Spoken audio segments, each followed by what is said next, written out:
Assalamualaikum warahmatullahi wabarakatuh. Alhamdulillahirabbil alamin. Allahumma shalli ala nabiyyina Muhammadin wa ala alihi wa ashabihi ajmain. Rabbi zidna ilma wa alhiqna bisolihin wa tawaffana muslimin. Amin ya Allah ya rabbal alamin. Pemirsa DFTV yang sama-sama dirahmati Allah Subhanahu wa taala. Kita bersyukur kepada Allah atas izin dan irodahnya. Allah masih memberikan kesempatan kepada kita untuk menikmati indahnya kehidupan dunia ini. Kita berharap kepada Allah, semoga nikmat hidup yang Allah berikan kepada kita ini bisa kita manfaatkan, bisa kita pergunakan untuk memperbaiki diri, untuk mendekatkan diri kepada Allah Subhanahu wa taala. Karena semua kenikmatan-kenikmatan yang Allah berikan kepada kita ini kelak ada pertanggungjawaban di hadapan Allah Subhanahu wa taala. Summa latus'aluna yauma idzin 'anin na'im. Semua kenikmatan yang Allah berikan kepada kita ini akan ada pertanggungjawabannya. La yazalu qadama 'abdin hatta tus'ala an arba'in. Rasulullah bersabda, tidak akan berjalan kaki-kaki manusia pada hari kiamat kecuali akan dimintai pertanggungjawaban di hadapan Allah. Ada 4 pertanggungjawaban manusia kelak pada hari kiamat. Pertama, an umrihi, umur yang Allah berikan kepada kita akan dimintai pertanggungjawaban di hadapan Allah. An umrihi fima afnah, untuk apa umur yang sudah Allah berikan kepada kita ini? Apakah umur ini digunakan untuk berbuat kebaikan atau sebaliknya? Kemudian an ilmihi, ilmu. Nah, ilmu yang Allah berikan kepada manusia itu juga ada pertanggungjawaban. Ya, diamalkan apa tidak? Mampu nggak ilmu yang sudah difahami itu membawa pengaruh dalam perbaikan diri kita? Kemudian yang ketiga, an ahli, keluarga.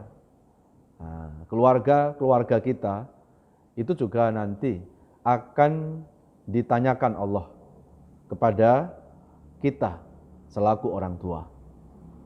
Apakah kita sebagai orang tua sudah mendidik keluarga kita dengan nilai-nilai agama, atau justru kita lalai, atau justru kita jauhkan anak keluarga kita dari ajaran-ajaran agama? Orang tua yang hebat, orang tua yang baik, bukan orang tua yang menjamin kehidupan keluarga di dunia saja. Bukan orang tua yang menjamin rezeki kepada keluarga di dunia saja. Tapi orang tua yang hebat, orang tua yang berhasil adalah ketika orang tua itu meninggal dunia, mewarisi ilmu, keimanan kepada anak dan keluarganya. Karena orang tua itu tidak cukup hanya menyolehkan dirinya sendiri. Orang tua tidak boleh hanya masuk surga sendiri. Orang tua tidak boleh hanya mencari selamat sendiri. Tapi orang tua yang hebat adalah orang tua yang menyelamatkan diri sendiri, tetapi juga menyelamatkan anak dan keluarganya. Ini Allah jelaskan dalam surat At-Tahrim, surat 66 ayat 6. Ya ayyuhalladzina amanu qu anfusakum wa ahlikum nar. Jagalah diri, jagalah keluargamu dari siksa api neraka. Pemirsa di FTV yang dirahmati Allah. Kemudian yang keempat, yang akan ditanya oleh Allah pada hari kiamat kepada manusia adalah an rizki, dari rezeki. Nah, rezeki yang kita dapatkan ini ada pertanggungjawaban di hadapan Allah. Dari mana rezeki didapatkan? Dan setelah sudah dapat rezeki, dikemanakan? Min aina ila aina. Jadi pertanyaan rezeki itu dari mana dan kemana? 2 pertanyaan. Dari pangkal, ujung ditanyain semuanya. Beda dengan umur, beda dengan ilmu, beda dengan keluarga, kalau umur, kalau ilmu, kalau keluarga, pertanyaan cuma satu. Umur digunakan buat apa? Ilmu diamalkan apa enggak? Punya keluarga, dididik agama apa tidak? Tapi ketika pertanyaan itu hubungannya dengan harta, itu pertanyaannya dua. Min aina ila aina. Dari mana harta itu diperoleh? Dan setelah sudah diperoleh, dikemanakan harta itu? Apakah harta itu hanya untuk membahagiakan diri sendiri? Atau justru harta itu menjadi sebab kebahagiaannya orang lain? Nah, mudah-mudahan nikmat-nikmat yang Allah sudah berikan kepada kita bisa kita pertanggungjawabkan, bisa kita manfaatkan sebaik-baiknya untuk memperbaiki diri kita di hadapan Allah Subhanahu wa taala. Pemirsa DFTV yang dirahmati Allah Subhanahu wa taala. Pada kesempatan kali ini kita akan melanjutkan kajian kitab Hadis Arba'in Nawawiyah. Sekarang masuk di bab yang ke-11. An Abi Muhammad Al-Hasan bin Ali Abi Thalib sibti Rasulillah wa rayhanatihi radhiyallahu anhuma.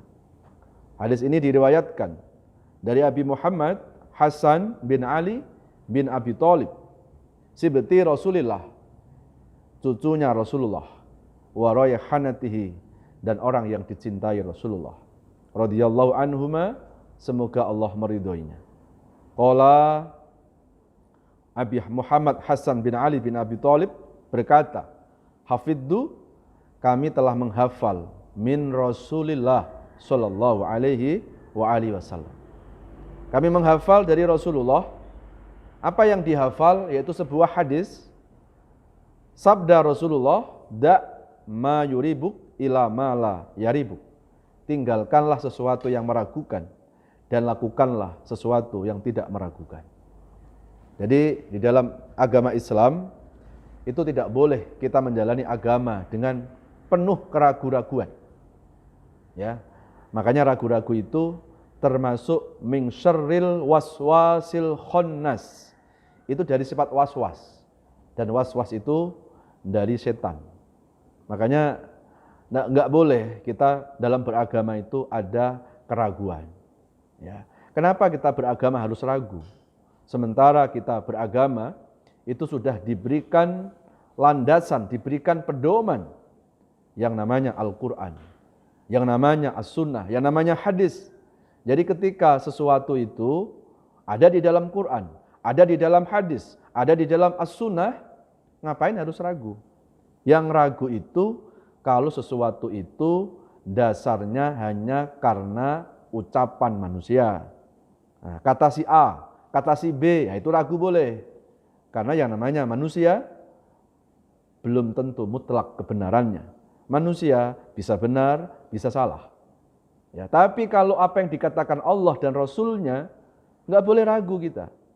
Karena apa yang datang dari Allah, apa yang datang dari Rasulnya, itu adalah sesuatu yang hak. Al-haqqu mir rabbika fala takum minal mumtarin. Sesuatu yang hak itu datang dari Allah.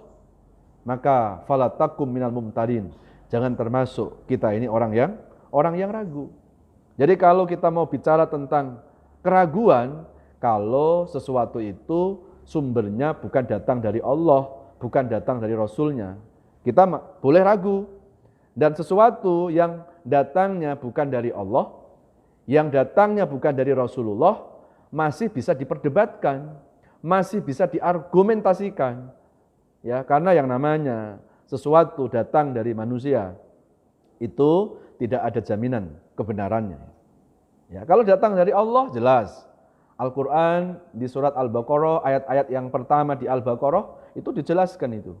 Alif lam mim dzalikal kitabu la raiba fi hudal lil muttaqin. Bahwa Al-Qur'an itu adalah kitab la raiba, yang tidak ada keraguan-raguan. Nah, jadi kalau kita berhadapan dengan Quran, sudah tidak usah pikir panjang. Ya, tidak usah kita ragu-ragu. Kalau sesuatu itu dalilnya ada di Quran, sudah jalani saja. Jalani saja. Hasilnya nunggu proses. Nah, begitu. Jadi jalani saja yang diperintahkan Allah, nah, lalu kita tunggu prosesnya. Ya. Nggak perlu kita harus menuntut Allah ketika kita sudah bisa beramal. Ya, jalankan perintah Allah. Kalau memang itu diperintahkan dalam Al-Quran. Ya, jadi ketika kita bicara Al-Quran, nggak boleh kita ragu. Dalikal kitabu la raiba fih. Apalagi di ayat lanjutannya apa? Hudal lil muttaqin. Dan Al-Quran itu menjadi hidayah buat orang-orang yang bertakwa. Jadi kalau kita mengaku orang bertakwa, ya petunjuknya Al-Quran. Ya. Jadi kalau kita orang mengaku beriman, mengaku bertakwa kepada Allah, referensinya adalah Al-Quran. Bukan kata si anu, bukan kata si ini, bukan. Ya. Jadi kembalikan ya segala sesuatu itu dengan pedoman hidup, yaitu Al-Quran. Jadi yang ada di Al-Quran itu enggak ada keraguan. Berita-berita yang disebutkan di Quran itu pasti benarnya, enggak mungkin bohong. Nah inilah bedanya berita Quran dengan berita dalam dunia. Nah, kalau berita dalam dunia, peristiwa sudah terjadi baru diberitakan. Nah, di tol Cipali ada kecelakaan, bus, 60 orang meninggal semuanya. Kan peristiwa sudah terjadi, baru diberitakan. Itu berita dalam dunia. Tapi kalau berita dalam Al-Quran yang belum terjadi aja diberitakan di Quran. Apa enggak hebat Al-Quran itu? Ya, ada peristiwa hari kiamat. Siapa yang tahu hari kiamat? Dijelaskan semuanya itu. Idza zulzilatil ardu zilzalaha wa akhrajatil ardu asqalaha. Ya, al-qari'atu mal-qari'ah. Banyak ayat-ayat yang menjelaskan, yang memberitakan tentang hari kiamat. Ini hebatnya Quran. Jadi kalau berita-berita di Quran itu datangnya dari manusia, tidak mungkin memberitakan tentang sesuatu yang belum terjadi. Ya, tetapi Al-Quran itu datang dari Allah. Sebagai orang yang beriman, kita harus meyakini itu sebuah kebenaran. Makanya kalau ada orang mengaku beriman, mengaku bertakwa, tetapi kok ragu dengan isinya Quran, ya itu artinya diragukan juga keimanannya kepada Allah. Ya, maka dalam kaidah itu dijelaskan al-imanu bil Quran wajibun wal ingkaru bihi kufrun. Mengimani seluruh yang ada di Quran itu hukumnya wajib, dan mengingkari Al-Quran itu kufur. Itu artinya ingkar kepada Allah subhanahu wa ta'ala. Pemirsa DFTV yang dirahmati Allah subhanahu wa ta'ala. Kemudian kalau kita melihat berita Quran, peristiwa Fir'aun. Nah, ini kan Fir'aun ini kan seorang raja yang hidup bukan pada zaman Nabi Muhammad. Hidup pada raja-raja Mesir. Ya, kalau dihubungkan dengan Fir'aun yang hidup pada zaman Nabi Musa yang ditenggelamkan di tengah laut, itu terjadi pada masa Nabi Musa. Nabi Musa ke Nabi Muhammad itu jaraknya ribuan tahun. Tapi Al-Quran memberitakan bahwa muminya Fir'aun itu diutuhkan oleh Allah. Yang memberitahukan bahwa mumi Fir'aun itu utuh, itu Quran. Padahal Quran diturunkan kepada Nabi Muhammad. Ya, diturunkan kepada Nabi Muhammad. Dan ketika diriset, ternyata ditemukan betul mumi Fir'aun itu. Dan dalam keadaan utuh. Ya, dan itu diperkirakan ribuan tahun. Maka ada orang barat yang namanya Michael Sabu, ya. Michael Sabu itu dokter anatomi, ya. Beliau masuk Islam itu ketika beliau membaca Quran, sejarah tentang Fir'aun. Bahwa Fir'aun itu hidup ribuan tahun sebelum diturunkan Al-Quran. Dan ditemukan Fir'aun itu di dasar laut ribuan tahun. Nah, seorang dokter Michael Sabu, ya, itu menganalisa betul nggak ini kata Quran, kok katanya ribuan tahun di dasar laut. Untuk membuktikan kalau orang itu lama di dasar laut, pasti partikel garam itu harusnya sudah masuk ke dalam tulang-tulangnya Fir'aun. Begitu dicek di lab, ternyata betul bahwa partikel garam yang nempel di tulang, di badannya Fir'aun, itu memang betul sudah ribuan tahun. Dan ini adalah pemberitaan Quran. Akhirnya Michael Sabu masuk Islam. Nah, jadi Inilah bukti bahwa Al-Quran nggak boleh ada keraguan-raguan. Dan yang datang dari Rasul juga nggak boleh ada keraguan-raguan. Ya, kalau kita buka di surat Ali Imran, surat 3, 101 jelas itu. A'udzubillahi minasyaitonirrajim. Kaifa takfuruna wa antum tutsla alaikum ayatullah wa fikum rasuluh wa may ya'tasim billah faqad hudiya ila siratim mustaqim. Kenapa manusia itu ingkar kepada Allah? Padahal Allah sudah turunkan Al-Quran. Allah sudah turunkan Rasul. Dan barang siapa berpegang teguh dengan Al-Quran dan As-Sunnah, pasti akan mendapat jalan yang lurus.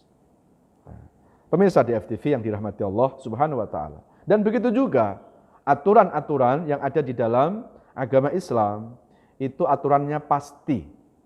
Innal halala bayyinun wal haramu bayyinun wa bainahuma syubhatun. Yang halal jelas, yang haram jelas. Di antara halal dan haram itu samar-samar. Kalau dalam hukum disebut dengan subhat. Nah, maka kalau kita masuk dalam urusan subhat, maka kita kembali ke hadis ini. Da ma yuribuk ila ma la yaribuk. Tinggalkan yang meragukan dan jangan, tinggalkan yang meragukan dan lakukan yang tidak meragukan. Nah, biasanya kalau sesuatu itu sesuatu itu benar, ya, biasanya kebenaran itu nggak akan membuat orang itu ragu. Jadi kalau ada sesuatu yang kok membuat kita ini ragu ya, gitu. Nah, ragu itu artinya 50% kita percaya, tapi 50% kita nggak percaya. Nah, itu namanya keraguan. Nah, maka ketika ada sesuatu yang meragukan, maka dalam Islam dianjurkan untuk ditinggalkan. Ya, jangan-jangan yang meragukan itu sebuah isyarat bahwa itu kalau dilakukan itu enggak baik buat kita. Nah, jadi kadang-kadang manusia itu kan diberikan insting ya, diberikan kalau sekarang itu namanya intuisi lah ya, intuisi. Jadi manusia itu punya sensitivitas ya. Kadang-kadang mau ada join pekerjaan ya. Tadinya sih mantep banget itu. Tapi dalam perjalanan kok tiba-tiba ya, kok saya jadi ragu ya. Ada keraguan-raguan dan itu datangnya tiba-tiba gitu loh. Nah, itu bisa jadi cara Allah untuk memberikan isyarat. Jangan-jangan ada sesuatu yang belum kita pertimbangkan. Nah, jadi ayo kita kembali kepada hukum yang pasti. Ya, bicara tentang Islam itu kan kepastian. Jadi Islam itu nggak pernah bicara abu-abu. Ya, kalau memang itu halal ya halal, kalau memang haram haram itu. Tidak ada setengah halal, tidak ada setengah haram, atau bahasanya remeng-remeng, nggak ada itu di dalam Islam itu. Ya, jadi kalau itu memang betul-betul kok kita itu ragu, tinggalkan. Ya, dan sebaiknya kita berusaha untuk menjalankan sesuatu itu dengan penuh iktikad, dengan penuh keyakinan, dengan penuh kepastian. Ya, jemaah sekalian yang dirahmati Allah Subhanahu wa Ta'ala. Kalau dalam ajaran Islam, ketika kita mau melakukan sesuatu atau mau melangkah yang sepertinya kok ada keraguan-raguan, Islam menganjurkan kita untuk melakukan sholat yang disebut dengan sholat istikharah itu. Ya, jadi istikharah itu adalah kita minta kepada Allah biar Allah yang memilihkan sesuatu itu. Jadi kalau mamanya nih kita ada dalam dua pilihan, ya, kita ada dalam dua pilihan, atau kita mau menentukan satu pilihan, kok ragu ya, maka Islam menganjurkan kita untuk melakukan yang namanya sholat istikharah. Dan kata Rasulullah, tidak ada sesuatu yang rugi kalau sebelumnya diistikharahkan, dan tidak ada sesuatu yang akan membuat celaka kalau sebelumnya dimusyawarahkan. Jadi dalam ajaran Islam itu ada dua, ya, ada dua ajaran, satu istikharah, kedua musyawarah. Kalau istikharah itu hubungannya kepada Allah, ya. Nah, istikharah itu hubungannya kepada Allah. Jadi kita libatkan Allah untuk menunjukkan mana sih yang terbaik dari dua pilihan. Ya, atau kita minta keterlibatan Allah supaya Allah itu memilihkan mana yang terbaik menurut Allah. Ya, karena dalam ajaran Islam yang baik menurut kita belum tentu baik menurut Allah. Dan yang tidak baik menurut kita juga kadang belum tentu itu tidak baik menurut Allah. Ini Allah jelaskan dalam Al-Baqarah surat kedua ayat 216. Wa asa an takrahu syai'an wa huwa syarrul lakum wa asa an tuhibbu syai'an fa huwa syarrul lakum wallahu ya'lamu wa antum la ta'lamun. Boleh jadi kita membenci sesuatu. Kadang sesuatu itu baik loh buatmu, dan kadang kita mencintai sesuatu, belum tentu yang kita cintai itu baik buatmu. Wallahu ya'lamu wa antum la ta'lamun. Allah lebih tahu sementara kita manusia tidak mengetahuinya. Nah, itu yang namanya apa? Istikharah. Ya, istikharah. Kemudian ada lagi yang kedua namanya musyawarah. Musyawarah itu lebih hubungan dengan apa? Dengan sesama manusia. Mungkin kita mau melakukan sesuatu, ya. Kemudian kita masih ragu kalau hanya dengan pendapat kita sendiri, kita minta pendapat orang lain, itulah yang disebut musyawarah. Dan musyawarah itu bukan mencari apa ya? Bukan mencari kemenangan. Jadi jangan kalau di dalam musyawarah ada seseorang yang punya pendapat, ada seseorang punya usul, ketika usulnya enggak diterima, ngambek. Ya, karena bukan memaksakan pendapatnya sendiri. Tetapi kita minta pendapat dari orang lain. Ya, karena boleh jadi pendapat kita yang salah, tapi pendapat orang lain yang benar. Atau boleh jadi pendapat orang lain yang salah, tapi pendapat kita yang benar. Jadi sebetulnya untuk menghilangkan keraguan-raguan dalam mengambil sikap, Islam sudah jelas itu. Sudah ngasih dua jalan tadi. Istikharah sama musyawarah. Nah, mungkin saya mau jelaskan tentang istikharah. Sebaiknya istikharah itu dilakukan kapan sih gitu ya? Maka sebaiknya sholat istikharah, kalau menurut ijtihad ulama-ulama yang sudah pernah melakukan sholat istikharah itu, beliau menganjurkan sholat istikharah itu dilakukan menjelang tidur. Menjelang tidur. Nah, jadi beda dengan tahajud. Kalau tahajud kan setelah tidur. Kalau musyawarah ya itu sebaiknya dilakukan menjelang tidur. Kadang tuh Allah itu memberitahukan dengan isyarat-isyarat mimpi. Ada kadang Allah itu memberitahukan dengan isyarat-isyarat yang langsung. Nah, kalau isyarat-isyarat mimpi, paling tidak kan kalau kita sholat istikharah sebelum tidur, maka kadang saat tidur itu Allah memberikan isyarat melalui mimpi kita. Ya, contoh ada seorang laki-laki yang dia was-was, dia ragu-ragu dengan pilihannya, karena di situ ada dua pilihan, dia mau menikah, satu sama si A, satu sama si B. Nah, dia bingung tuh, tiba-tiba dia istikharah sebelum tidur. Pas begitu dia tidur, dia ngelihat yang satu kok wajahnya jelas, yang satu jauh di balik gunung umpamanya. Itu sebetulnya isyarat. Jangan-jangan yang memang ditampilkan Allah dengan wajah yang jelas itu isyarat supaya dia mengambil keputusan untuk memilih yang wajahnya jelas itu.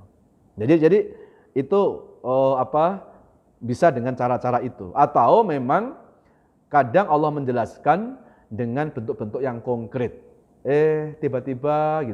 Tiba-tiba sama yang satu ini kok malah sering cekcok terus itu. Padahal sudah dekat waktunya itu. Tapi sama yang lain kok semakin tambah dekat, ya. Nah, kalau sama yang satu tadi kok semakin diketahui kekurangan-kekurangannya, ya. Semakin terbuka semuanya. Nah, itu ada yang modelnya seperti itu. Nah, jamaah sekalian yang dirahmati Allah Subhanahu wa taala. Jadi sebetulnya di dalam Islam itu sudah komplit. Enggak perlu cari pedoman-pedoman di luar yang telah diajarkan oleh Islam. Tidak perlu kita cari solusi dengan cara-cara kita. Kembalikan segala sesuatu itu kepada Allah dan Rasul-Nya. Ya, jadi ketika ada masalah-masalah juga kembalikan kepada Allah dan Rasul-Nya. Nah, begitu juga masalah hukum halal haram. Kan jelas haram itu kan jelas, halal jelas gitu loh. Jadi nggak perlu kalau umpamanya nih Allah mengharamkan sesuatu umpamanya, terus kita ragu dengan sesuatu itu, nggak usah. Yang diharamkan oleh Allah kita tinggalkan. Ya, wa ma atakumur rasulu fakhudhu wa manahakum anhu fantahu. Yang datang dari Rasul jalankan, tetapi yang dicegah oleh Rasul tinggalkan. Karena setiap perintah di dalam agama itu pasti membawa hal-hal yang positif dalam kehidupan manusia. Dan setiap yang dilarang oleh Allah pasti itu akan merugikan manusia. Saya ambil contoh ya. Haramnya Allah mengharamkan narkoba namanya. Kan jelas itu di ayatnya ya. Di Al-Maidah surat kelima ayat yang ke-90. Ya ayyuhalladzina amanu innamal khamru wal maisiru wal ansabu wal azlamu rijsum min amalis syaiton fajtanibuhu la'allakum tuflihun. Narkoba, berjudi, mengundi nasib, menyembah berhala itu adalah perbuatan keji dari perbuatan setan. Itu kata Quran. Nah, nggak usah kita otak-atik. Kenapa ya narkoba itu haram ya? Kan enak, bisa play, bisa menghilangkan stres umpamanya. Nggak perlu. Sebagai orang beriman, taati apa yang telah ditetapkan oleh Allah. Ya, coba lihat, begitu orang sudah kena narkoba, hancur akal sehatnya. Kalau itu adalah anak di dalam rumah, di dalam keluarga pun akan kena efeknya nggak baik juga. Berapa banyak keluarga itu hancur gara-gara di tengah-tengah keluarga ada yang kena narkoba. Allah melarang zina namanya. Wala taqrabuz zina innahu kana fahisyah wa sa'a sabila. Allah melarang kita untuk berzina, tinggalkan. Ya, tinggalkan. Nah, mudah-mudahan apa? Mudah-mudahan dengan kita meninggalkan larang-larangan Allah itu, insya Allah kita akan mendapatkan la'allakum tuflihun. Kita akan mendapatkan keberuntungan itu. Ya. Jadi mengikuti aturan-aturan Allah itu asik sebetulnya. Ya, karena setiap mengikuti aturan-aturan Allah, kalau itu perintah akan mendatangkan pahala. Enggak ada ruginya. Ya. Kalau itu adalah larangan-larangan Allah, ya, itu ketika kita jalankan, ketika kita tabrak, pasti itu akan mendatangkan siksa Allah. Ya, jadi enggak usah ketika Allah menetapkan hukum-hukumnya, kemudian kita berusaha untuk mengotak-atiknya. Ya, jadi sebagai orang yang beriman kepada Allah harus punya sikap sami'na wa ata'na. Jangan sami'na wa aqalna, apalagi sampai sami'na wa asoina. Ya, baik. Inilah hadis yang ke-11, yaitu tentang diperintahkannya kita untuk meninggalkan hal yang syubhat, untuk meninggalkan yang meragukan, tetapi supaya kita menjalankan sesuatu yang tidak meragukan. Nah, mudah-mudahan kajian kita pada sore ini, pembahasan hadis yang ke-11, semoga akan menjadi ilmu, menjadi pencerahan buat kita semuanya. Wabillahi taufiq wal hidayah. Wassalamualaikum warahmatullahi wabarakatuh.